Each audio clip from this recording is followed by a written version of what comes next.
It's always been about the money piece, and it always will be about the money piece. I've spent countless years perfecting my money piece, and honestly, it's a lot easier than people make it out to be. The money piece has withstood the test of time. It is not going away anytime soon. Let me show you how I do my money pieces in 5 minutes or less. And you better listen to my directions, okay? In order to do this, you're gonna need a few tools. I really recommend a tail comb, and if not a tail comb, then just a regular comb will do, I guess. You're gonna need some clips. Smaller ones are better. You get a better, cleaner section, and it's not too bulky and in the way. So just something that's small like this will be great. You're gonna want a mixing bowl, a brush, and a whisk is optional, but they're also very handy. And I love a brush like this for painting. Something that is not very wide and also tapers at the end really small. These are great for painting. I highly recommend having a pair of gloves. Please wear some damn gloves. And then of course, we need some lightener, and I'm gonna be using 30 volume today. These are what's gonna lighten the hair. Let's bring in my client. Oh, hello. You need a makeover, darling, don't you? What does that mean? Well, you look a little disheveled, hun. You look a little bit winter. It's giving drabby. Wait a second, what is going on here?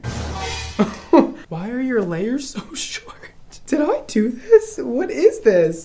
So I actually just did this side so that I could show you guys what's going on. So basically we're gonna have two sections. This is what it's gonna look like when you're done painting. So it's basically gonna go really close to the scalp, and it's going to kind of descend down in a vertical towards her ear. So you're kind of starting up really high over here and going downwards and having everything be really blended and soft. All right, but we want really impactful highlights at the bottom. So I fully saturated the ends, and then I did the same thing on the underneath. Also, when you lift this up, you'll notice that there's highlights underneath too. So when the hair is pulled back, it still looks nice and bright. So let's do the same thing on the other side, and let me break it down how I actually did that. Okay, how we first are gonna do this is we're gonna find the recession where the hairline kind of dips back, and we're gonna section the hair out right there. So we have the hair kind of split in two on the side of the head horizontally. Then we're gonna clip that back just like that. We're just gonna take a section out like so. All right, so it's about an inch wide section right in front of the ear like that. And that is how much I'm gonna pull back and clip into place. Now let's work on this first section. So we're gonna first paint the front, and then we'll move on to the back. We're gonna wanna focus most of the lightener on the midsection of the hair. Let's apply the majority of the lightener there, and then let's start working it down towards the hairline. But you never wanna start directly on the hairline, or you'll get way too much lightness right there, and it'll look splotchy. See, I kinda just messed up, but that's okay. What I'm gonna do is gently rub off some lightener, and that's gonna look totally fine. But you'll notice that my brush kind of dries out once I get to the front of the hairline, and that's exactly what we want. We want the lightener to be kind of dry up there and not fully saturated, and then fully saturated towards the ends. The more saturated the hair is in the lightener, the more lightness you will get. Sometimes I just use my hands to kind of blend the lightener in, and we're gonna work down that entire section.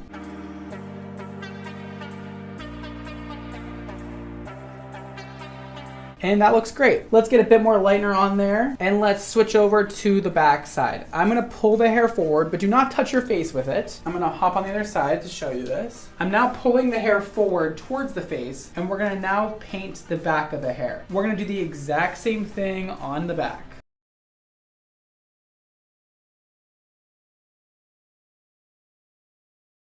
It doesn't need to be perfect, I promise. I'm gonna take the hair into my hands and just go at it, fully saturating about halfway down from the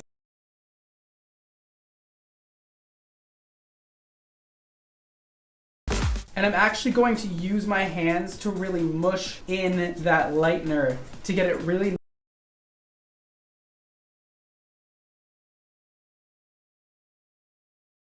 That is our first piece done. Now let's move on to the next. And this one is the most important of all. All right, let's get our next section out. As you'll see, the hairline sort of moves back like that. So we're gonna take our section in that same direction so that the hairline is parallel to the parting. And we're going about an inch back from the hairline. That looks good. We'll clip the rest back. And this is what my section looks like. And now let's begin painting. This one is gonna be a little different, as you can see from this side. We're gonna start by kind of making this point. You're gonna wanna make sure you comb the hair nice and straight, pull the hair directly out from the scalp, and put some nice tension on it. Let's work on painting that beautiful little tiny money piece at the front. You can make this piece as thick or as thin as you want. I like it very thin, just like that. That's all I'm gonna do for that really, really high part of the money piece. And then I'm gonna slowly kind of bring it down towards the back and have everything kind of connect to that really high.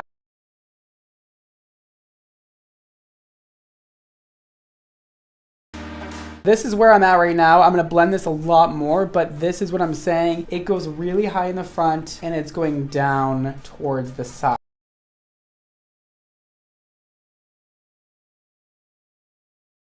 The great part about this is that you do not need to make it that perfect. Because we're over directing the hair forward, when the hair is styled down in place, it's gonna be so much more blended. So you can kind of have these harsh lines here and it's not gonna matter. Now we're gonna paint the hairline. We're gonna flip this up. It's okay if it looks a little messy like this. We are gonna start in the middle again and we are just going to paint down towards the hairline. I know a lot of stylists would be cringing to see me sort of flip this section like this while the other side is painted, but I swear it's not that serious and it works every time. And your painting does not need to be as serious as so many people make it. Look at, that's all you need to do. That looks gorgeous. See that blend? Now we're gonna flip it back to the other side and we're gonna fully saturate everything from about midway down.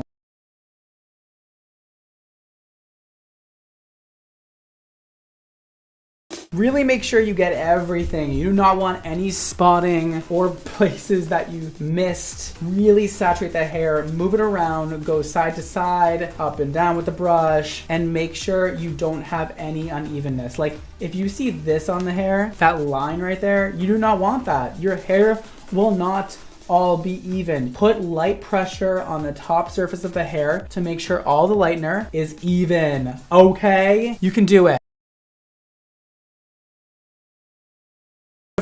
Let that down, and that is the end of that. Okay, we did it. This looks amazing. This is going to look flawless, and I hope yours looks great too. We are obviously gonna get a lot of brightness right in the front. This is almost done. I'm only gonna let this process for about 35 minutes. I don't want our hair super, super light. I might not even end up toning it. We'll see what happens, but you should check your hair at about 35 minutes, see if it's the lightness you want, and then go from there and process it for up to about an hour, depending on the desired results. I think this is looking really great, and I don't want it to get too light because I want this to all blend and look natural, but still kind of like poppy and sexy, you know what I mean? I'm gonna rinse off this side first because I finished this one about 15 minutes later, and then I'll wash this one 15 minutes later because I finished it 15 minutes later. I'll see you once everything is rinsed out. And here she is. Oh my God. She looks incredible. I'm actually jealous. Like I want this hair on my head. Oh my God. I outdid myself on this one. She looks hot as hell. I also want to mention that I did not tone her hair at all. All I did was shampoo and conditioner the lightener off and blow dry her hair, and this is what it looks like. So you do not need to, you know, do any fancy techniques with your toners in order to blend if you do the balayage correctly in the first place. And because she has a no toner on her hair, this is gonna grow out perfect the way it is because,